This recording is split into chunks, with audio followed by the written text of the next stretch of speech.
একটা করতে পারে না, তবে সেই ব্যক্তি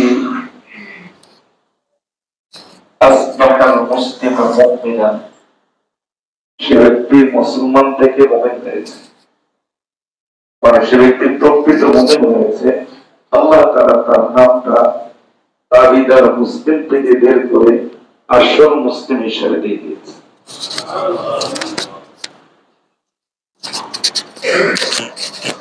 তিনি বলেন যে তৃতীয় আরেক শ্রেণী আছে, যারা রমজান আসার পরে কেবলমাত্র নিজেদেরকে সংশোধন করেছে এতটুকু নয়, বরং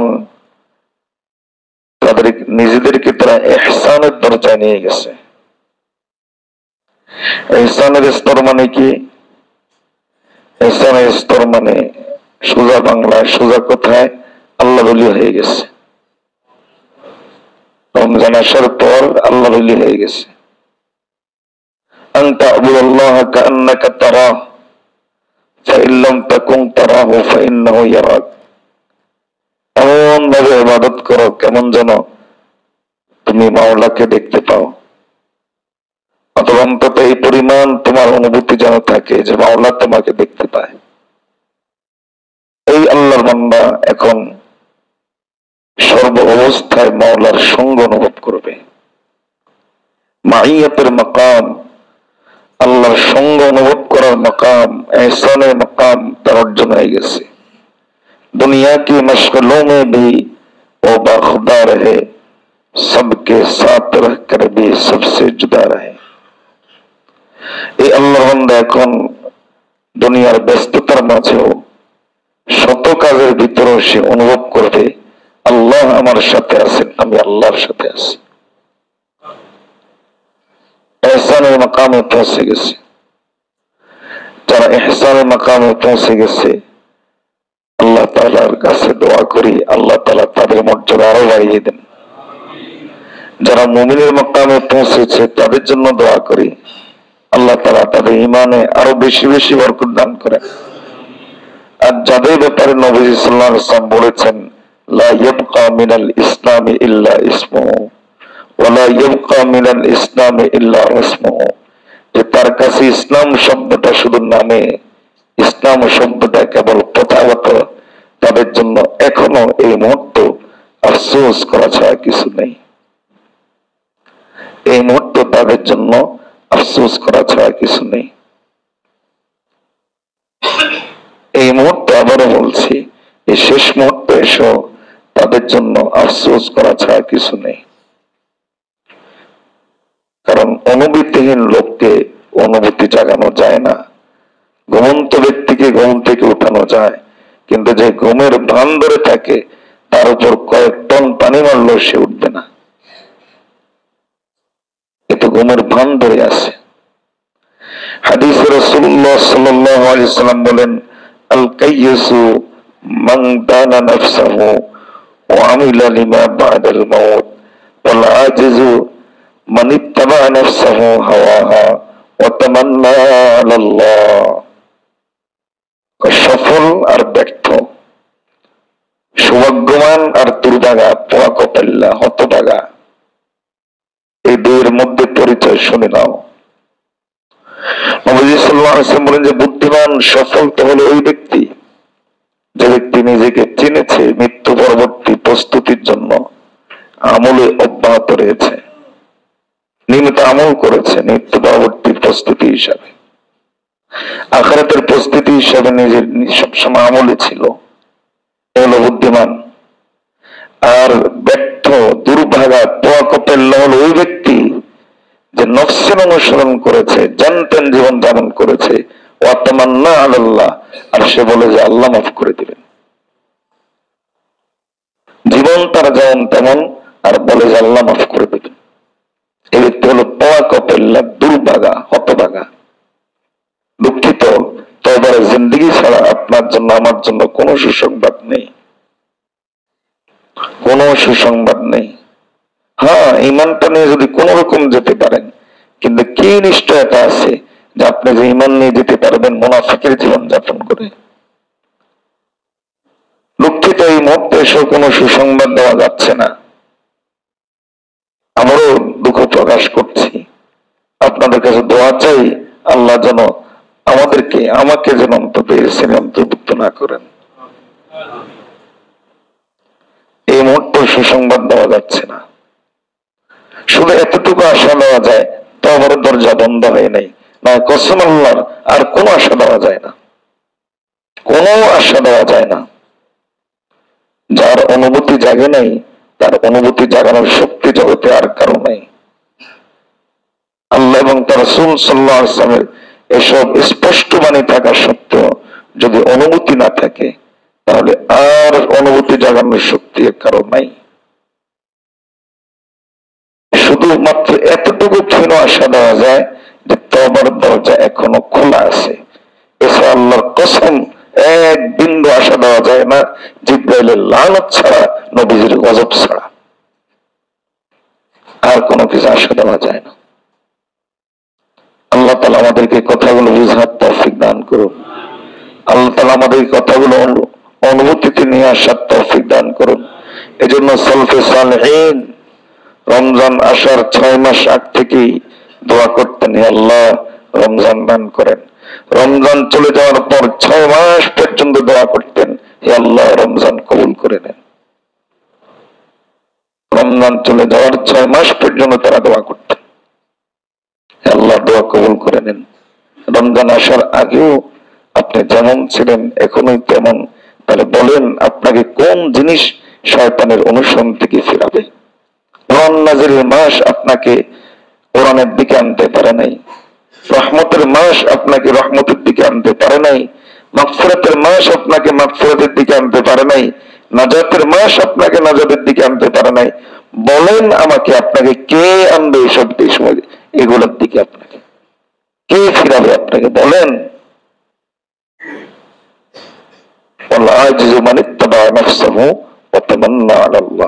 নবীজি বলেন, দুর্ভাগা পোড়া কপাল্লা ওই ব্যক্তি যেন জীবন যাপন করে আর বলে আল্লাহ মাফ করে দিবেন। কেন? আল্লাহর এই রহমত কি আপনি ফাইজলামি পাইছেন? এটাকে মস্করা পাইছেন? ছক্কা পাইছেন? আল্লাহর রহমতের আশা নিয়ে আপনি গুনাহ করার হাতিয়ার বানিয়ে দিচ্ছেন। আল্লাহ তাআলা আমাদেরকে বুঝার তৌফিক দান করুন। আল্লাহ তাআলা আমাদেরকে বুঝার তৌফিক দান করুন। ঈদ উল ফিতর কার জন্য? হারাম ইনকাম করে বউকে মার্কেট নিয়ে ঘুরছেন তার জন্য ঈদ উল ফিতর? এর বেহায়া মুসলমানের ঈদ উল ফিতরে যারা অশ্লীলতার সাথে শরীক হয়, এর হলো বেহায়া, দায়ুস, নবীজির ভাষায় লম্পট, নবীজির ভাষায় ব্যভিচারিণী। এরা রমজানের পুরস্কার নেওয়ার উপযুক্ত তো নয়। এর লজ্জা নাই, এদের শরম নাই, এদের হায়া নাই। নবী সাল্লাল্লাহু আলাইহি ওয়াসাল্লাম ভাষায় রাসূলুল্লাহ সাল্লাল্লাহু আলাইহি ওয়াসাল্লাম বলেন যে ইযা কানা ইয়াউম ঈদুল ফিতর, ঈদুল ফিতর যখন হয়ে যায়, ঈদুল ফিতর যখন শুরু হয়ে যায়, ওয়াকাফাতিল মালায়েকাতু আলা আবওয়াবিত তারিক, রাস্তা রাস্তায় ফেরেশতারা দাঁড়িয়ে যায়। ও বেহায়ারা, আপনাদের জন্য এই হাদিস না। দেখেন নবীজি বলেন এই হাদিস আপনাদের জন্য না। আপনাদেরকে আসা যাওয়ার কোন রাস্তা নাই, শুধু একটা, তওবার দরজা খোলা আছে। এখনো 2 দিন আছে, এখনো তওবার দরজা বন্ধ হয়নি। এই ছাড়া কসম আল্লাহর এক সরিষা দানা পরিমাণ আশা কোরআন হাদিসে পাওয়া যায় না। এক সরিষা দানা পরিমাণ আশা, এই ছাড়া তওবার দরজা বন্ধ হয়নি। এই ছাড়া আর এক সরিষা দানা পরিমাণ আশা আপনার জন্য কোরআন হাদিসে পাওয়া যায় না। নবীজির লানত ছাড়া, আবারও বলছি, জিবরাইল আলাইহিস সালাম গজব ছাড়া এছাড়া কোন আশা পাওয়া যায় না। নবীজির ভাষায় পোড়া কপাল্য হইন না। যেন জিন্দেগি যাপন করবেন আর বলবেন আল্লাহ মাফ করে দিবেন। আল্লাহর মাফ কি ফাইজলামি? এটা কি উপহাসের বিষয়? এটা কি আমার অপরাধ করার বিষয়? এটা কি আমার যেমন তেমন জিন্দেগি যাপনের উসিলা, তার মাধ্যম? আল্লাহ বুঝার তৌফিক দান করুন। রাসূলুল্লাহ সাল্লাল্লাহু আলাইহি ওয়াসাল্লাম বলেন ঈদ উল ফিতর যখন হয় তখন ফেরেশতারা দাঁড়িয়ে যায়, দাঁড়িয়ে বলে যে ইয়া মা'শারাল মুসলিমিন, হে মুসলিম সমাজ, তোমরা অগ্রসর হও ইলা রাব্বিন কারীম, ইলা রব্বিন কারীম, যিনি দয়াবান মাওলা, তার প্রতি অগ্রসর হও। কেমনে কেমনে কেমনে নবীজি বলেন যে এরা অগ্রসর হবে কেমনে? নবীজি সাল্লাল্লাহু আলাইহি ওয়াসাল্লাম বলেন যে এই অগ্রসর হও তোমরা দয়াবান মাওলার দিকে। ইসিবুল জাসিল, এই মাওলা তোমাদেরকে অনেক অনেক পুরস্কার দান করবেন। কেমনে, কি কারণে দিবেন? লাকাদ আমারতুম বিকিয়ামিল লাইল, তোমাদেরকে নির্দেশ দেওয়া হয়েছিল কিয়ামুল লাইলের, নির্দেশ দেওয়া হয়েছিল তারাবির। ফাকুমতুম, তোমরা কিয়ামুল লাইল আদায় করেছো। ওয়া আমারতুম, এবং তোমাদেরকে নির্দেশ দেওয়া হয়েছে বিতারকিল মাআসি, গুনাহ ছেড়ে দেওয়ার। এরপর তোমরা ফাআমিলতুম, তোমরা গুনাহ ছেড়ে দিয়েছো। ওয়া আমারতুম বিসিয়ামিন নাহার, তোমাদেরকে নির্দেশ দেওয়া হয়েছে রমজানের রোজা রাখার। ফাসুমতুম, তোমরা রোজা রেখেছো। এবং ওয়াতাতুম রব্বাকুম, তোমরা তোমাদের রবের অনুসরণ করেছো। সুতরাং এই জাতীয় মুসলিম সমাজের যারা ফাকবুদু জাওয়াইজাকুম, আসো পুরস্কার গ্রহণ করো। বেহায়াদের জন্য পুরস্কার না, পুরস্কার হলো এদের জন্য। বেহায়াদের জন্য ঈদুল ফিতর না। বেশরম যারা অমুসলিমদের অনুসরণ করে ঈদুল ফিতর আদায় করে, অমুসলিমদের অনুসরণ করে ঈদুল ফিতর আদায় করে, বেপর্দা করে ঈদুল ফিতর। ঈদের ড্রেস কি? ইন্ডিয়ান নায়িকার স্টাইলের ড্রেস। বেহায়া, হায়া নাই, লজ্জা নাই, শরম নাই, বেহায়া। গায়রথহীন পুরুষ, লম্পট পুরুষে, নবীজির ভাষায় দায়ুস, অনুসরণ করবে সে হিন্দুদের, পত্তলিকদের, আর বলবে যে ঈদ উদযাপন করছে। এর চাইতে বেহায়া আর কি হতে পারে? এর চাইতে বেহায়া, আল্লাহ শরমহীন কি হতে পারে? রাসূলুল্লাহ সাল্লাল্লাহু আলাইহি ওয়াসাল্লাম বলেন যে এই মুসলিমদের জন্য হলো ঈদ, যারা কিয়ামুল লাইল করেছে, রোজা রেখেছে, গুনাহ থেকে বেঁচে থেকেছে, আল্লাহর হুকুম পালন করেছে।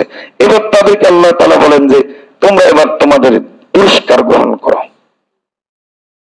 এরপরে তারা যখন ঈদুল ফিতরে আজান নামাজ পড়ে ফেলে, আবারও বলছি বেহায়াদের জন্য, এদের জন্য, তারা যখন ঈদুল ফিতরের নামাজ আদায় করে ফেলে, ফানাদা মুনাদিন, একজন আহ্বানকারী ডাকতে থাকে, ইন্না রাব্বাকুম ক্বাদ গাফারা লাকুম, তোমাদের রব, দয়াবান রব তোমাদেরকে মাফ করে দিয়েছেন। সুবহানাল্লাহ। আপনার জন্য কিনা পরিবারের দিকে তাকান, তারপর বলবেন, নাকি আপনার জন্য ইন্না লিল্লাহ? পরিবারের দিকে তাকান, তারপর বলবেন সুবহানাল্লাহ। চিন্তা করেন এই সুবহানাল্লাহ কি আপনার জন্য না আপনার জন্য ইন্না লিল্লাহ? আপনার ইমানের জানাজা হয়ে গেছে কিনা রমজানে 100 বার চিন্তা করেন, 1,00,000 বার চিন্তা করেন যে আপনার ইমানের জানাজা রমজানে হয়ে গেছে কিনা। আল্লাহ আমাদেরকে বুঝার তৌফিক দান করুন, আল্লাহ আমাদেরকে বুঝার তৌফিক দান করুন। এখন রমজান তো আমাদের কাছ থেকে চলে যাচ্ছে, জানি না আমাদের অবস্থা কিরকম। যারা আমরা একটু একটু চেষ্টা করেছি তাদেরকে প্রতি 3টা অনুরোধ, আর যারা মোটেই চেষ্টা করে নাই, দুঃখিত, আপনাদের অন্তরে আমি কোনো আশা জাগাতে পারি নাই। কি করব, কোরআন সুন্নাহ বহু খোঁজাখুঁজির পর পাওয়া যায় না। শুধু একটাই বলে যাচ্ছি, তওবার দরজা এখনো বন্ধ হয় নাই। শুধু এতটুকু, এছাড়া আর কোনো আশা জাগাতে পারছি না, মাফ চাই। যারা আমরা একটু আটটু চেষ্টা করেছি তাদের প্রতি 3টা অনুরোধ। প্রথম অনুরোধ হলো এই রমজানকে আমরা কয়েদখানা মনে না করি। বলতে পারি কয়েদখানা বলতে কেমন? রমজানে ছিলাম, গুনাহ করতে পারি নাই, এবং রমজান গেছে, সুযোগ পেয়ে গেছি। এতদিন ছিলাম বন্দী, এখন স্বাধীন হয়ে গেছি। এই রমজানকে এরকম বন্দীশালা মনে না করে এবং কয়েদখানা মনে না করে, আল্লাহ তাআলা কোরআন মজিদে হুঁশিয়ার বাণী উচ্চারণ করেছেন, ওয়ালা তাকুনু কাল্লাতী নাকাদাত গাজলাহা মিন বাদি কুওয়াতিন আনকাসা। আল্লাহ একজন মহিলার দৃষ্টান্ত দিচ্ছেন। আল্লাহ এক মহিলা সারাদিন মেহনত করে সুতা বানায়, গোছায়, এরপর যখন সন্ধ্যা হয় এর সব আগোছলা করে দেয়, আউলা ঝাউলা করে দেয়। তো তোমরা এই মহিলার মতো হইও না। একটা মাস কষ্ট করে আপনি আপনি দায়ীটা রাখছেন, রেখে দেন না, দেখবেন কি শান্তি। কই 1 মাস তো সমস্যা হয়নি, তো হয়েছে পাহাড় ভেঙে পড়ছে? 1 মাসে কি পাহাড় ভেঙে পড়ছে? বা 1 মাসে কি আপনাকে আপনাকে কি জ্বলন্ত আগুনের মধ্যে দিয়ে কি আপনাকে হাঁটতে হয়েছে? বা কোনো কিছু হয়নি তো, টিকে গেছেন তো, 1 মাস তো টিকে গেছেন। তাহলে বোঝা গেল সামনেও টিকে যাবেন? পারবেন না। এই যে একটা জিনিস আপনার মাথায় ছিল, এটা তো এখন নাই, এখন মনে হচ্ছে পারবেন, করে ফেলেন, একটু সাহস করে ফেলেন। আপনি 1 কদম অগ্রসর হয়েছেন, আল্লাহ আপনার দিকে 1 গজ অগ্রসর হয়েছে, 1 হাত অগ্রসর হয়েছে। আপনি একটু অগ্রসর হয়েছেন, আল্লাহ একটু অগ্রসর হয়েছে। এখন আল্লাহকে পাওয়ার সময়টা আরেকটু আরেকটু আরেকটু এবার আরেকটা কদম অগ্রসর হয়ে যে গুণাগুলো ছাড়ছি এগুলোর ব্যাপারে পুরো তওবা করে জিন্দেগিতে আর গুণাগুলো করব না, তওবা করে ফেলেন সাহস করে।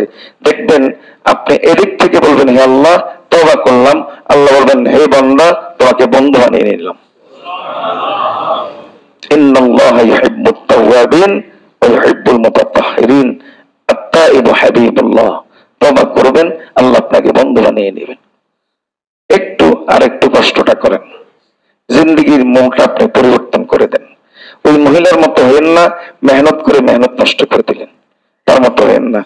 যারা রমজানের টেলিভিশনটা বন্ধ রেখেছেন, আপনার পরিবার, আপনি 1 মাস টেলিভিশন ছাড়া ছিলেন তো, ওই কোনো অসুবিধা তো হয় নাই। বাকি সময়টাও থাকেন, সারা জিন্দগির জন্য নিয়ত করে ফেলেন যে এই জিনিসটা আর এই অমুসলিমদের এই সংস্কৃতি চর্চার জন্য আমার ঘরের মধ্যে এই জিনিস রাখবো না, এটা নিয়ত করে ফেলেন। রাসূলুল্লাহ সাল্লাল্লাহু আলাইহি ওয়াসাল্লাম অমুসলিমদের সংস্কৃতিকে কি পরিমাণ ঘৃণা করতেন আপনি তো কল্পনা করতে পারবেন না। নবী সাল্লাল্লাহু আলাইহি ওয়াসাল্লাম লানত করেছেন যারা মুসলিমদের অনুষ্ঠানে যায়, তাদের অনুষ্ঠান প্রচার প্রসার করে।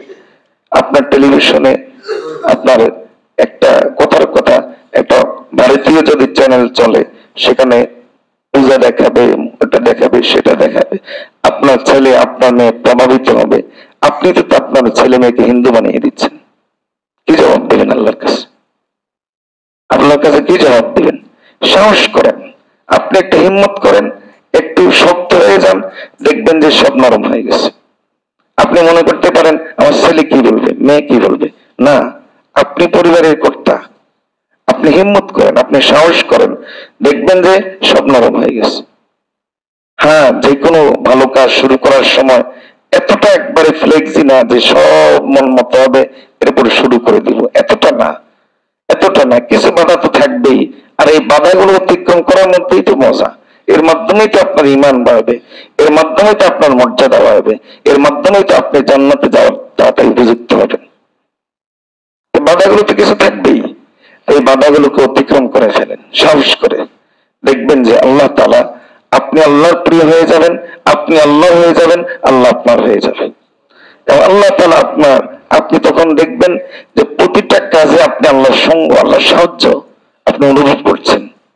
আল্লাহ কসম, হারাম এতদিন খান নাই, আর একটু সাহস করে 1 মাস যখন হারাম ছাড়া চলছেন, জীবনটা হালালে চালান না। দেখেন না, এই হারাম ছাড়া 1 মাস চলে মজা পেয়ে গেছেন না? এই মজা কি দুনিয়ার কোন সুস্বাদু খানা দিয়ে দেওয়া যাবে? এই যে অন্তর, এই প্রশান্তি, এটা কি অন্য কিছু দিয়ে পাওয়া যাবে? এটাকে কন্টিনিউ করে ফেলেন, তওবার জিন্দেগি গঠন করে ফেলেন। আল্লাহ আমাদেরকে তৌফিক দান করুন, বলি আমিন। নামাজ, এই যে 5 ওয়াক্ত নামাজ, অনেকেই আলহামদুলিল্লাহ রমজান আসার পরে জামাতের সাথে পড়ার চেষ্টা করেছে। বলেন তো, রমজান চলে গেলে মালিক কি চেঞ্জ হয়ে যায়? মালিক তো তিনিই আছেন। রমজান চলে যাওয়ার পরে 5 ওয়াক্ত নামাজ কি ফরজ বাদ হয়ে যায়? এটা তো ওই অবস্থাতেই আছে। তাহলে যখন 5 ওয়াক্ত নামাজ পড়ার অভ্যাস করেছেন, তো একটু সারা জিন্দগি অভ্যাসটা করে ফেলেন। এটা তো ইসলামের এমন এক জিনিস যে নামাজ ছাড়া তো কোনো নাজাতের ব্যবস্থা নাই, এটা তো আমরা জানি। রাসূলুল্লাহ সাল্লাল্লাহু আলাইহি ওয়াসাল্লাম অমুসলিম আর মুসলমানদের মধ্যে একটা মৌলিক পার্থক্য বলেছেন, তারা নামাজ পড়ে না, আমরা নামাজ পড়ি। তাহলে ওই নামাজটা পড়ে ফেলেন না। রমজানের মধ্যে চোখের হেফাজত করার চেষ্টা করেন। যুবক ভাইরা, 1 মাস ফেসবুক যারা চালায় নাই, ফেসবুক ছাড়া জীবন চলে নাই, ইউটিউব ছাড়া জীবন চলে নাই, তাহলে 11 মাস কেন চলবে না? এই 1 মাসের জীবনটা কত শান্তির জীবন ছিল।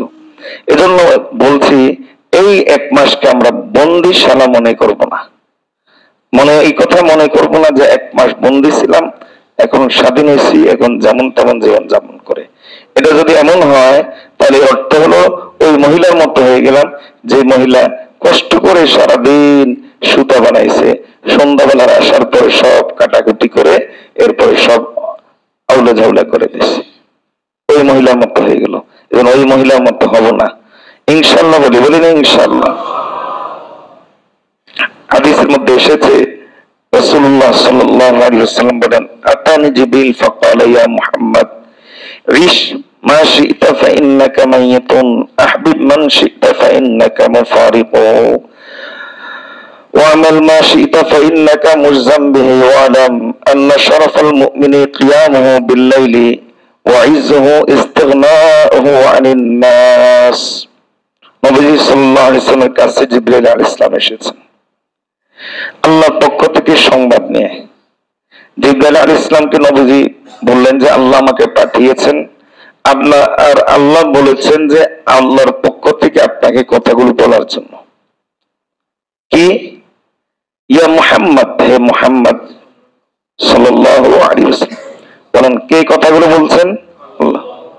হে মুহাম্মদ ইসমা শিতা, আপনি জীবনে যা হায়াত চান আমি আল্লাহ হায়াত দিব। আপনার জীবনে যা হায়াত চান আমি আপনাকে হায়াত দিব, তবে ফাইন্নাকা মাইয়িতুন, একদিন কিন্তু মরতে হবে। মরা থেকে কিন্তু বাঁচাবাঁচি নেই। আপনি যদি বলেন যে এত বছর হায়াত চাই আমি দিব, তবে একদিন আপনাকে মরতে হবে।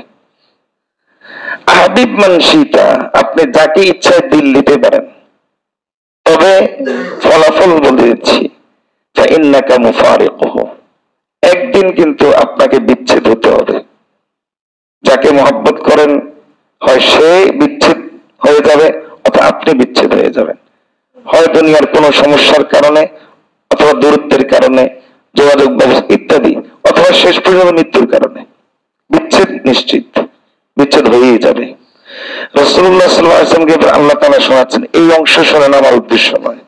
এরপর অংশ ওয়া'মাল মা শিতা, আপনি আমল করেন, যত পারেন আমল করেন, কারণ আল্লাহ সে আমলের পুরস্কার দান করবেন অবশ্যই।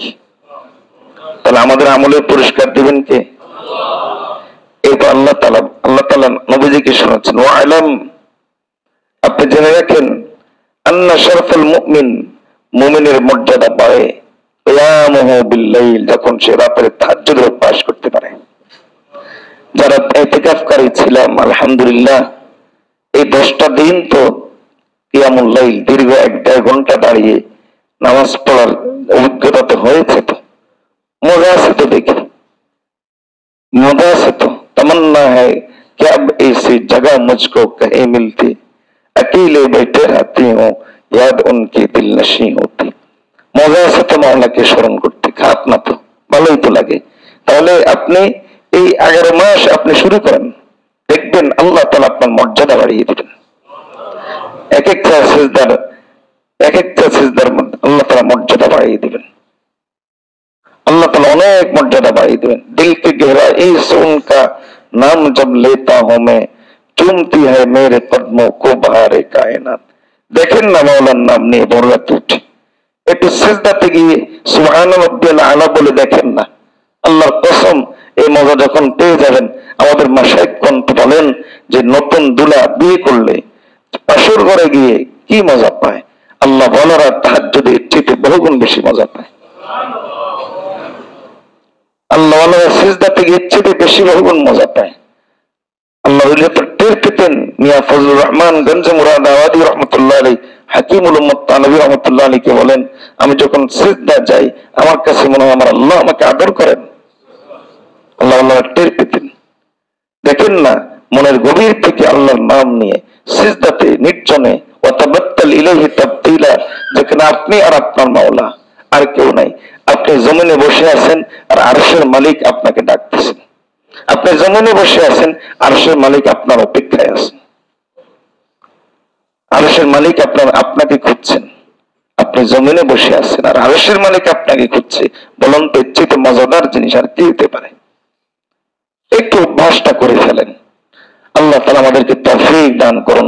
বিশেষ করে ইতিকাফকারী ভাইদেরকে আল্লাহ তৌফিক দান করুন, অন্যদেরকে আল্লাহ তাআলা তৌফিক দান করুন। আমরা চেষ্টা করব ইনশাআল্লাহ। পারবো না ইনশাআল্লাহ?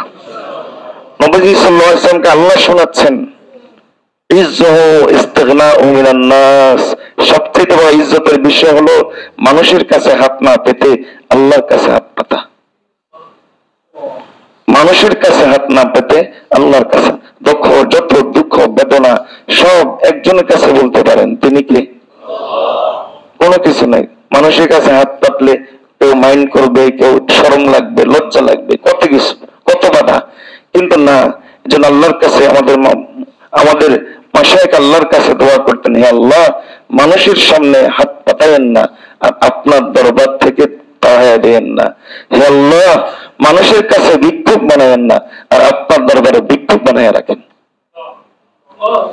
ইস্তিগনাউ আনিন নাস। তো মানুষের কাছে হাত না পেতে আল্লাহর কাছে হাত পাতেন না, দেখবেন মজাটাই আলাদা। একটু চেষ্টা করেন, এই যে নিজে কান্নাকাটি করছেন, মজা তো পাইছেন তো? কান্নাকাটি একটা মজা আছে তো, দেখা যায় তো, মনে হচ্ছে তো দিলটা শান্ত হয়, দিলটা হালকা হয়, কেমন যেন নিজেকে মনে হয় যে আল্লাহ মাফ করবেন, এই আশাটা বেশি জাগে তো। এই কান্নাকাটি অভ্যাসটা করেন না। এটা, এই চোখের পানির মূল্য তো আল্লাহর কাছে অনেক। হাসান বসরি রাহমাতুল্লাহ হাদিস তো আপনাদেরকে শুনে, এই ভাই কি শুরু করলো? পরবর্তীতে আসছে, এখন আসছে নাকি আগে আসছে? তো তো আপনি কান্নাকাটি অভ্যাস করেন না। চোখের পানির মূল্য আল্লাহর কাছে তো অনেক। এক ফোঁটা চোখের পানি, নবী সাল্লাল্লাহু আলাইহি ওয়াসাল্লাম বলেন যে হারামাল্লাহু আলাইহিন নার, জাহান্নাম হারাম হবে আপনার জন্য। এটা তওবার জিন্দেগি যাপন করে অনুতপ্ত হয়ে এক ফোঁটা চোখের পানি যদি দিতে পারেন, মহিলাদের কান্নার মতো না, এখন কাঁদছি এরপর কিছুক্ষণ পর ভুলে গেছে, আর যেমন তেমন জিন্দেগি। মসজিদ থেকে ঢুকেই বের হয়ে এরপর ইউটিউব খুলছি, এরপরে ফেসবুক খুলছি, মহিলাদের কান্না। এরকম কান্নাকাটি না। ওই কান্নাকাটি যেখানে ব্যথা আছে, অনুতপ্ততা আছে, লজ্জা আছে, এই কান্নাকাটি সামান্য দিবেন, এক ফোঁটা দিবেন। আল্লাহ তাআলা বলেন, আমি আল্লাহ তোমার জন্য জাহান্নাম হারাম করে দেব। সামান্য। আর যদি বিনা কারণে কাঁদেন, এমনও কাঁদছেন, আবার বাইরে হয়ে গিয়ে যেমন তেমন জিন্দেগি, তাতে এক প্রকার ধোঁকাবাজি করলেন। এটা হলো রিয়া আন নাস। এটা কেবলমাত্র মানুষকে দেখানোর জন্য আপনি কান্নাকাটি করছেন। আল্লাহর কাছে পানা চাই, এই জন্য অনুতপ্ত হয়ে কাঁদবেন, দেখবেন মজাটাই আলাদা। আল্লাহ তৌফিক দান করুন। সামনে আমাদের এই আল্লাহ যদি তৌফিক দান করেন, ঈদের রাত আসছে। ঈদের রাতের একটা গুরুত্ব আছে। হাদিস শরীফে রাসূলুল্লাহ সাল্লাল্লাহু আলাইহি ওয়াসাল্লাম বলেছেন যে ঈদের রাতে যে ব্যক্তি ইবাদত করে, তাহলে তার অন্তর সেই দিন মরবে না যেদিন মানুষের অন্তর বিভীষিকাময় পরিস্থিতিতে পড়ে মরে যাবে। এমনিতে হাদিসে এসেছে, নবী সাল্লাল্লাহু আলাইহি ওয়াসাল্লাম বলেন যে ঈদের রাতে ইবাদত করা, কয়েকটা রাতে আল্লাহ তাআলা দোয়া কবুল করেন। 5টা রাত, তার মধ্যে একটা হলো ঈদের রাত 2 দিন গেল। এরপর হলো লাইলাতুল কদর, এরপর হলো লাইলাতুল বারাআতুর রাত, আর একটা হলো লাইলাতুল জুমআ, বৃহস্পতিবার 2 রাত। তাহলে ঈদের রাতে একটা ইবাদত করার চেষ্টা করবেন, গুরুত্ব দিয়ে ইবাদত করার চেষ্টা করবেন, যে যেখানে থাকেন। আল্লাহ তৌফিক দান করুন।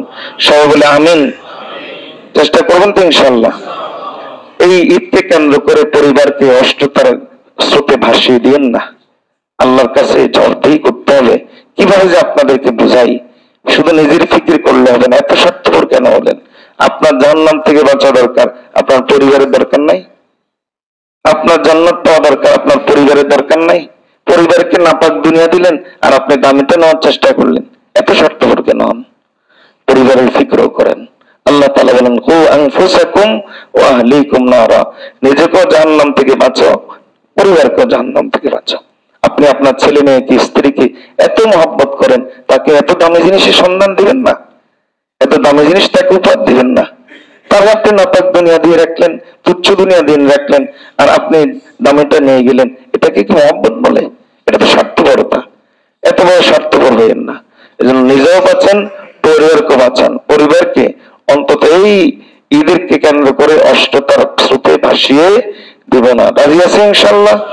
বলেন আল্লাহ তৌফিক দান করুন, সবাই বলে আমিন। সাদকাতুল ফিতর সম্পর্কে অনেকে জিজ্ঞেস করেন। সাদকাতুল ফিতর সম্পর্কে সংক্ষিপ্ত দুই একটি কথা। প্রথম কথা হলো এই যে সাদকাতুল ফিতর শরীয়তে পাঁচটা জিনিসের যে কোনো একটা দিয়ে দেওয়ার অপশন রেখেছে। এক হলো জব, খেজুর, পনির, কিশমিশ। কটা গেল? চারটা। জব, খেজুর, পনির, কিশমিশ হয়ে গেল। একটা কি বলে গেল? একটা কি? এটা খুব মনে থাকে, কারণ এটা দিয়ে আদায় করেন তো, এই জন্য এটা মনে আছে। আর বাকিগুলো মনে নাই, বাকিগুলো শুনতে হয়। তাহলে কয়টা? জব, কিশমিশ, খেজুর, পনির, আর বলেন আর আটা। তো সাদকাতুল ফিতর যে কোনো সামর্থ্যবানদের উপর, তার উপর যাকাত ফরজ হোক বা না হোক, তারপর ওয়াজিব হয়। ঈদের আগে, ঈদের নামাজে জামাতে শরীক হওয়ার আগে আদায় করতে পারা, এটা একটা সুন্নাত। জামাতে যাওয়ার আগে আদায় করতে পারা একটা সুন্নাত। সাদকাতুল ফিতর আপনি হুবহু পণ্য দিয়ে আদায় করতে পারেন। এবং আব্দুল্লাহ ইবনে ওমর রাদিয়াল্লাহু তাআলা বলেন যে আমরা মূল্য দিয়ে আদায় করতাম। তাহলে মূল্য দিয়ে আপনি আদায় করতে পারেন, কোনো অসুবিধা নেই। কিন্তু আমি যেটা বোঝাতে চাচ্ছি, সাদকাতুল ফিতর আরেকটা বিষয়, সাদকাতুল ফিতর পরিবারের ছোট বড় সকলের পক্ষ থেকে আদায় করতে হয়। আমার কথা যেটা, সেটা হলো এই যে সব কিছুর বেলা আমরা উন্নত চিন্তা করি, সাদকাতুল ফিতরের বেলা আসলে ফকির সেজে যাই। পরিবারের জন্য বয়স জন্য শাড়ি কিনবো, ভালোটা কিনবো। ঘরের জন্য ফার্নিচার কিনবো, ভালোটা কিনবো। সাদকাতুল ফিতর দেবো, কম কোনটা আছে। তো এখানে এসে আমরা ফকির সেজে যাই, এটা করিয়েন না। আল্লাহ তাআলা ফকির বানাইতে দেরি হয় না। আজকের রাজা আগামীকালের ফকির, দেরি হয় না। আল্লাহ আজকের সবলকে 1 মিনিটের ভিতরে দুর্বল বানিয়ে দিতে পারেন, দেরি হয় না। আজকের দুর্বলকে 1 সেকেন্ডের ভিতরে সবল বানিয়ে দিতে পারেন, দেরি হয় না। এজন্য আল্লাহর এই সমস্ত পরীক্ষা ফেল করিয়েন না। এই সমস্ত পরীক্ষা আপনি ফেল যদি করেন, তাহলে আপনি হয়তো আপনার সম্পদ নিয়ে ভোগ করে কোনোভাবে চলে গেলেন, কিন্তু আপনার ছেলে মেয়ে কিন্তু এই সম্পদ ভোগ করতে পারবে না। যাদের জন্য এটা করছেন, এটা করতে পারবেন না। এত এত বখিল হয়েন না, এত কৃপণ হয়েন না। বরং আপনার সামর্থ্য অনুপাতে আপনি সাদকাতুল ফিতর আদায় করবেন। আপনি বইয়ের জন্য 10,000 টাকা দামের শাড়ি কিনলেন, আর সাদকাতুল ফিতর বোর্ডটা আদায় করলেন 1 কেজি আটা দিয়ে। সি সি সি সি সি, এটা না করে, এত কৃপণ না হয়, এত কৃপণ না হয়। এজন্য হাতকে খোলা রাখে। হাদিসে এসেছে রাসূলুল্লাহ সাল্লাল্লাহু আলাইহি ওয়াসাল্লাম বলেন যে আল্লাহর কাছে ওই সদকা সবচেয়ে প্রিয়, আলাহা সামানান, যার দাম বেশি, যার মূল্য বেশি। এবং আল্লাহর কাছে ওই সদকা বেশি প্রিয় যেটা তার পরিবারের কাছে বেশি মূল্য, পরিবারের কাছে যেটার দাম বেশি। এজন্য চেষ্টা করবেন প্রথমত খেজুর দিয়ে আদায় করেন।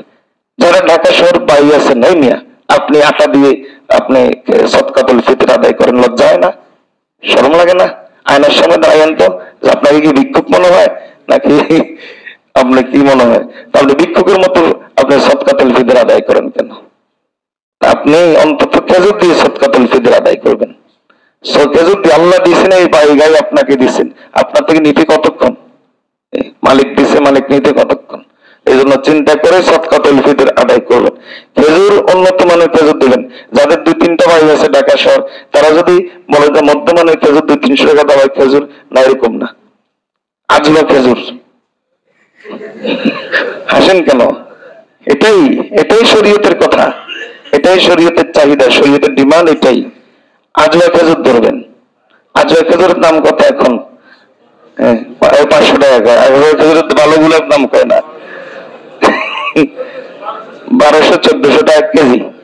3 কেজি, 3.5 কেজি আপনার এই পরিমাণ আপনি আজওয়া খেজুরের মূল্য 4,000 টাকা। 4,000 টাকার সমস্যা কি? আল্লাহ বান্দা, আপনার মেয়ে বিয়ে লাগলে আপনি কয় লাখ টাকা খরচ করেন বলেন? কয় লাখ টাকা খরচ করেন? এক কমিউনিটি সেন্টারে কয় টাকা খরচ করেন? এগুলো হিসাব দিতে হবে না? কিছু আখিরাতের জন্য জমা করেন না? আখিরাত কি আপনি কি এটা এত সস্তা মনে করলেন? আখিরাত বিশ্বাস করলেন, কাজ করলেন না, তো বিশ্বাসে কি প্রমাণ দিলেন? আখিরাতের পুরস্কার বিশ্বাস করলেন, শাস্তি বিশ্বাস করলেন, কিন্তু কাম করলেন না, তো আপনি বিশ্বাসের প্রমাণটা কি দিলেন? তো মেয়ের বিয়ে লাগলে তো 5 লাখ টাকা খরচ করেন, সদকাতুল ফিতরে আসলে বেলা আসলে তখন চিন্তা করেন খেজুর 200 টাকারটা দিন, আসলে খেজুর দাম হিসাব করেন 500 টাকা। এটা তো খারাপ কথা। আল্লাহ তাআলা আমাদেরকে এই সদকাতুল ফিতর দামিটা দিয়ে আদায় করার তৌফিক দান করুন। আর মূল্য টুলো জিজ্ঞেস করিয়ে না, বলো হুজুরের বছর সদকাতুল ফিতর কত টাকা আসছে, তাই মিয়া সদকাতুল ফিতর কত টাকা কি, বাজারে যান 3.5 কেজি খেজুর দাম জিজ্ঞেস করেন, ওটা দিয়ে দেন। ওটাও পারলেন না জব, অন্তত যারা মোটামুটি আছে অন্তত জব 3.5 কেজি হিসাব করেন, 3 কেজি চাইতে একটু বেশি, আপনি ধরেন 3.5 কেজি ধরে নেন, এটা হিসাব করেন, বেশি দিলে কি কোনো লস আছে নাকি? বেশি দিলে তো কোনো লস নাই। 3.5 কেজি হিসাব করেন, দেখবেন যে প্রায় 300 টাকার মতো চলে আসছে, ওইটা দেন। আর যদি আপনি ফকির হন, পারলে জাকাত খান, পারলে রাস্তায় বসে যান, পারলে ওই রাস্তার ফকিরদের সাথে থালা নিয়ে ভিক্ষার হাত দিয়ে আপনি বসে যান, আর আপনার উপর কোনোভাবে সদকাতুল ফিতর ওয়াজিব হয়ে গেছে। যদি এই টাইপের হন আপনি, মোটামুটি আপনার অবস্থা খুব খারাপ। এই টাইপের যদি হন আপনি, ধরেন ছোট করার জন্য বলেন, বোঝানোর জন্য, রিক্সাওয়ালা, দিন মজুর এই টাইপের, কিন্তু সদকাতুল ফিতর আপনার উপর ওয়াজিব হয়ে গেছে, তাহলে আপনি আটা দিয়ে আদায় করতে পারেন। আটা দিয়ে যদি আদায় করেন তাহলে 100 টাকা আদায় করলে, জামিয়া রহমানিয়ার ফতোয়া অনুযায়ী তারা হিসাব করে দেখছে একজনের জন্য 100 টাকা আদায় করলে হয়ে যাবে। আর আপনাদের বাকিদের জন্য 100 টাকা আদায় করলে হবে কিনা, এটা আপনি ফতোয়া তালাশ করার আগে নিজের বিবেককে একটু প্রশ্ন করেন, নিজের বিবেককে আপনি একটু জিজ্ঞেস করেন। হাদিসে এসেছে রাসূলুল্লাহ সাল্লাল্লাহু আলাইহি ওয়াসাল্লাম বলেছেন, এখানে কথা বলে কে, আসেন এখানে চেয়ার দিয়ে কথা বলেন, এখানে বসে। সমস্যা কি, কথা যখন বলতে মনে চাইছে, ইশক যখন কোন করছে, এখানে আসেন। আল্লাহ তাআলা হেফাজত করুন। তো তো বলেন কি, আপনি এখন আটা দিয়ে আদায় করতে পারেন, আল্লাহ তৌফিক দান করুন সকলে, আমিন। আল্লাহ যে কথাগুলো বলেছি এই কথাগুলোর উপর আমল করার তৌফিক দান করুন। যারা সুন্নাত পড়েন সুন্নাত পড়ে নিন ইনশাআল্লাহ। আমাদের আরো 2টা ছোট্ট কাজ আপনাদের সাথে আছে, ইনশাআল্লাহ 5-7 মিনিট সময় নিব, এবং যারা সুন্নাত পড়েন না তারা সুন্নাত পড়ে নেন।